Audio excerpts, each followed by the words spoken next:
Morning everyone, thanks Kerry. So I'll be bringing up the rear today in terms of today's topics for the bootcamp. So two topics I'm going to be discussing are preparing to sell your business and also fundraising. So a bit about me. So my name is Martin Dean, I'm the Corporate Finance Manager at Shorts. What do I do? What does that mean? I help our clients buy other businesses essentially. So if they're looking to grow through acquisition, I'll help our clients sell their businesses. So maybe they're coming up to retirement and they're looking to exit the business, I'll help that. I also help our clients fundraise, so if they're looking to fundraise for a project, or again, maybe they're looking to exit and raise finance for a management buyout. And I also do business valuations, so I can tell our clients what their company is worth. So first topic, preparing to sell. So, business owners are coming up to retirement age, what are their options? There are three main ways to sell your business. So we've got trade sale, which is essentially selling your company to another company or private equity. You could do a management buyout or management buy-in, where essentially you're selling your company to a key group of staff within your business. So maybe you're a shareholder that's no longer active in your business and you've got a team that's running your business, you could look to sell to them. And then finally, you could also look to sell your business to an employee ownership trust, which is fairly new in terms of an option. It's similar to a management buyout or buy-in, but you're selling your business to a trust. So maybe you haven't got a very strong management team. An EOT, selling your business to an EOT or an employee ownership trust is a good option. So I'm not going to run through every single pros and cons, but you can look at the table and run through it yourself. I'll pick out the key ones. So trade sale. So if your objective is to maximise value, the trade sale is the number one option for you. So if you're wanting to get the most money for your business, you want to go down the trade sale route. That's the main advantage.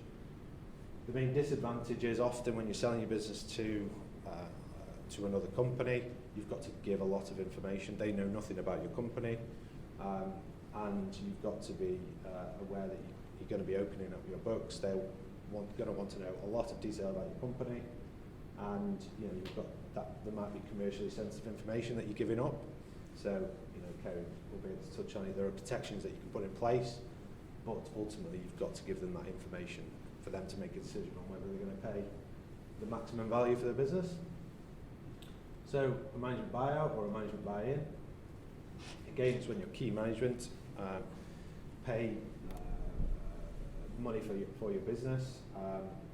The main disadvantage of a management buyout is it's often dependent on funding. So you look to fundraise, so your key management and go to your banks or other lenders and look to raise finance to give you the value that you want as a business owner. So the main disadvantage there is if your management isn't good enough, the banks and lenders will want to see a strong management team that can run a business. And often, if they're not, you won't be able to gain that funding, and it may mean that you might have to get your value under deferred consideration out of future profits, essentially. So an EOT, main advantage of an EOT is certainty of exit, I would say.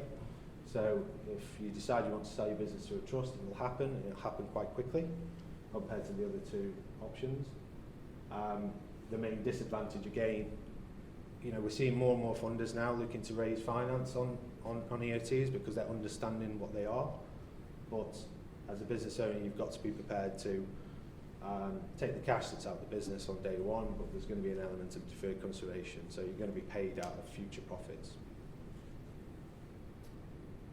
So just touching on trade sale, assuming your objective is to maximise value, what should you be doing?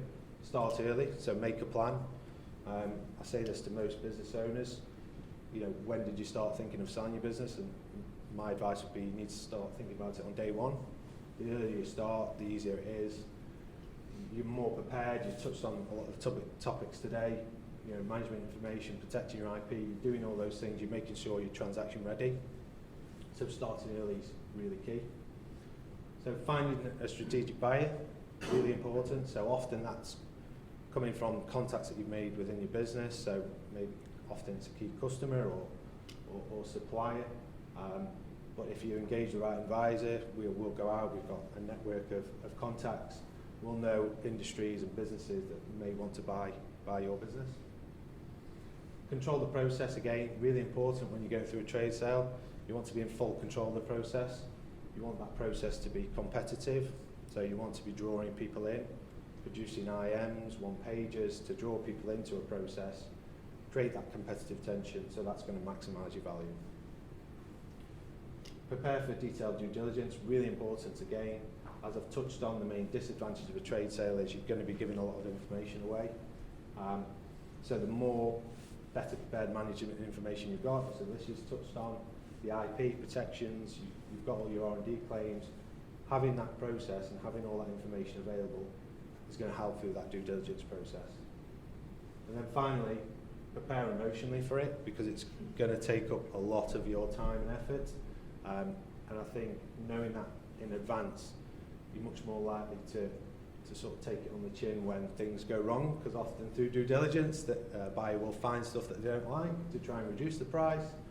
So I think you've got to emotionally prepare for that. That's quite common. So how to maximise value? Put that picture on the side there. You know, it's essentially like selling your home. You know, you wouldn't sell your home in the state that picture is there. So be self-critical, and that's quite hard for business owners to do often.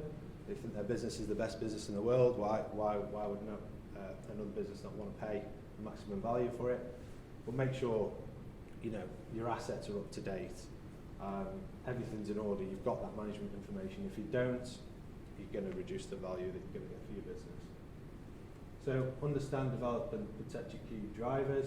So again, remove any business assets. So often a buyer will, you know, if you've got personal assets in the business, get them out before. It's more tax advantageous to do it as well.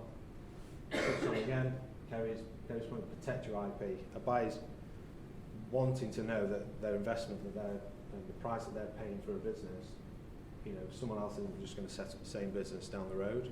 So protecting your IP is really important. Tie in your key management. Again, thinking of a trade sale here. You know, if you're an owner that stepped away from the business, you need to make sure your key management tied in, because again, from an investor's point of view or a buyer's point of view, they want to know that those key people that are driving the business are going to remain in the business.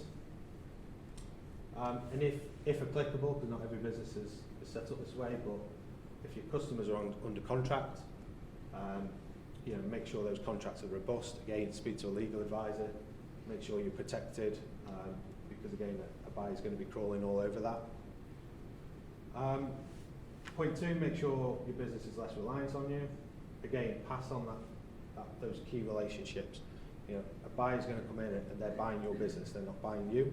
So when you leave the business, they need to ensure that the business is going to continue. So you've got to start, as part of the transaction readiness, passing on those key relationships. Make sure your senior management team have got those key relationships. And again, similar, ensure that technical knowledge is spread around the team. So don't hold all the information to yourself. This is the bit that's really hard for a lot of business owners, passing that knowledge on. But if you're trying to maximise value and you're looking for an exit, you really need to do it. And again, another easy way to do it is aim to go part-time. I know that's quite hard for a lot of business owners, particularly now, but if you can, that's an indicator that you're not in the business, and you don't run it, and the goodwill is not with you, it is with the business. Some general stuff, so good housekeeping. Make sure, again, this is key when you go through due diligence, make sure your tax filings are up to date and on time. Customer supplier contracts are robust and signed if possible, because again, if a buyer signs a contract that's not signed, they're more likely to say, right, we're going to knock the price down. Employee policies up to date and settle any minor legal claims. I think that's an important one, really. Kerry will probably see this in the line of work, but if you've got an ongoing claim, maybe an employee's chopped their finger off or something, it's much better to get that sorted before you go to sale. And then finally, good information. So monthly management accounts, as Alicia's touched on, sales by profit, product and customer. If you've got that information together, it's a lot more helpful, and you're going to maximise and drive the value of your business. So that's about preparing your business for sale. So the final topic is about investment and fundraising. So I need cash for no business, what do I do? Again, it's a similar message throughout really, is have a plan and a strategy. If you're looking on, focus on your USPs, mitigate business risks, make a plan and make sure it's as bulletproof as possible. You know, prepare a forecast and make sure that forecast is viable. Looking at cash flows, get a second opinion as well. So don't just assume that it's correct. Use an advisor, speak to somebody else, because that's what a lender's going to do. If when you're preparing this model, you're wanting a significant amount of investment, they're going to want to know it's robust. Take advantage of free money. So touching on what Matt says, making sure you're doing your R&D claims, grant funding. Again, it's going to help your cash flow, but it's also going to prove to funders that you're exploring other options as well, which is going to help when you're raising finance. Some simple ones: ensure your business and records are up to date, and your IP is protected, we touched on already. And speak to your advisor, get a second opinion. So what are the main types of funding? So there's equity funding, debt funding, and I've called it external or internal funding, but essentially family, friends funding, or surplus cash within the business. I'll come back to that. So equity funders, what do? They tend to look forward. So this is where you sell part of your business to raise finance. So again, from an equity funder's point of view, they're focused on growth. They want to see high net margins and also growth, so turnover going that way. So yeah, the goal of investors is to sell back based on growth plans being delivered. So think your equity funders, your angel investors. Typically for startups, that's the only option because they haven't got the information to look back on. So I'll move on to debt funding. So debt funders tend to look backwards. So this is your typical banks. Very different to equity funding. They're just lending you money and their return is interest. Does rely on the business being profitable often, not always, depending on the type of finance. So invoice discounting, stock finance, where they lend on the assets that you have in the business. But particularly for cash flow lending, you need to show that you're making profitability to service the funding that you require. And then I've touched on already external, internal funding, so family and friends, but surplus cash within the business as well. And again, this is touching on what Alicia said really. If you've got a real idea of what surplus cash is in your business, you should be utilising that. Don't let it sit there. You know, interest rates, whilst they're rising, then you're going to get a return much better using that cash for growth projects. So what are the things to consider?